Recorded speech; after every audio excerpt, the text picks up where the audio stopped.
শেখ হাসিনা সহ 3 জনের বিরুদ্ধে জুলাই-আগস্টের মানবতাবিরোধী অপরাধের মামলার রায় দেওয়া হবে আগামীকাল।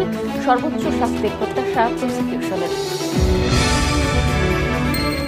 নির্বাচনকে সামনে রেখে চাপে নেই সরকার, বলেছেন স্বরাষ্ট্র উপদেষ্টা জাহাঙ্গীর আলম চৌধুরী।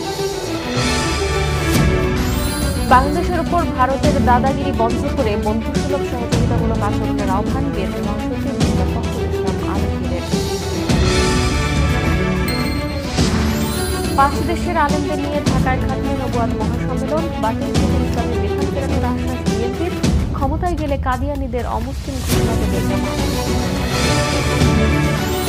জুলাই সনদ নিয়ে গণভোট প্রত্যাখ্যানের পায়তারা যারা করবে, জনগণ তাদের প্রত্যাখ্যান করবে, বলছেন এনসিপির সদস্য সচিব আখতার হোসেন। ত্রয়োদশ সংসদ নির্বাচনকে সামনে রেখে আজ 12টি রাজনৈতিক দলের সঙ্গে সভা ডেকেছে নির্বাচন কমিশন।